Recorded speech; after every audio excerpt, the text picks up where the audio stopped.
Ukangotorwa picture naningi watorerwe kasikira kudelete kasikira ku ndati nhasi ndafamba nestage iyi mangwana ndenichipinda neimwe mangwana 10 o'clock Zimbabwean time ndendiri palive handisi kuda vanhu vanondiudzira kuwhatsapp vachiti ita handisi kuda zvebusiness ndoda zvekumbofamba Mai Titi makapusa zvekuita seiye munhu achiuya achisvikonobhadhara vanhu achinobuda achirekodhwa uko achitaura kuti musikati muuraye bhizinesi rake ndezvake fuck off kamuchacha dzosa masofa Bruno ari kumba kwamai nyangwe pakaita vanhu 10,000 huyai kunyangwe pakaita Zimbabwe yese huyai ndikuudze unhu Mai Titi Mai Titi why is it ndine mibvunzo 3 kuna Mai Titi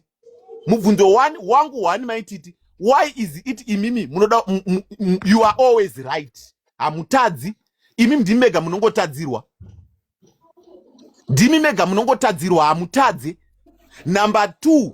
munoda kuitisa vanhu Mai Titi musafunga kuti takapusaka munofunga inini nyangwe vanhu vese vepafacebook vakaita go against me ndikutaura chokwadi chandoziva from that woman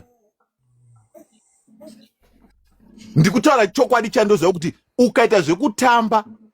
unoitiswa naMai Titi vanokunyepera kuti mwanangu how are you my sweetheart how are you my son waita sei maaudio enyu ese ndinawo amaindikumbira mari ndichikupai in the name of mai wangu nyaya yakatangira pamakazoenda kuchina makundidhisa dai mamusingachanakirwe nemi makabuda naye neni zvakanaka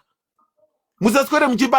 ana Tom Jones ma200 rand moda kuitisa live ana Enifa uyu makanditaura mukati Enifa imbavha handidi kumuona Enifa kutodzoka kwamurika ari kutongodawo following chete nekutsvaga cloud pafacebook otherwise deep down Enifa haatombokufarirei because mamusingatotauri naye and you know ana Melody wamuda kutaura kusouth Africa maisa vati mahure musuno ana Melody kusouth Africa mai vati mahure neumwe musikana anonzi Posh maitaura kuti mahure ayo usatambe nemahure ayo nhasi unovanaka nekuti makuda kuvahaipa kuti vandituke ini handivhunduke zvekutukwa Mai Titi my friend zvekutukwa izvo ndagara nazvo zvituko ini ndodya zvituko ndoswerera zvituko ndorarira zvituko handina basa nazvo zvekutukwa izvo ende ini handite zvekunzi hanzi Bruno usapindura ini ndinopindura manje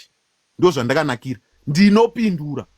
kungwarira kuti vamwe mahure achinyeya vanashingi but iwe hausi hure here unoona uhure hwevamwe iwe hausi hure kokuzoda kuona hanzi Bruno ringochani dontaura zvekuti Bruno ringochani ko mwana wako anopfeka mabhurugwa handinda mbata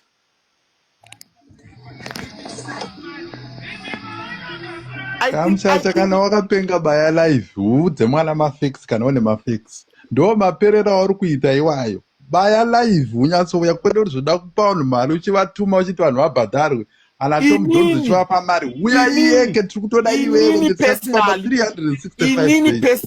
inini personally ndakazvimiririra handisi padownfall yaMai Titi handisi pakuti Mai Titi varohwe ini ndati Mai Titi handichadi nezvelife yenyu siyanai neni izvi ndataura ndakazvimiririra personally handichadi zvelife yenyu zvekunzi cat family iwe ukaita life yekwaMai Titi unorarama uchikumbirwa vakakuadvertisa vanokuverengera ndakunzira client iyi ndikakunzira client iyi ndikakunzira client iyi saka ndikutoda mari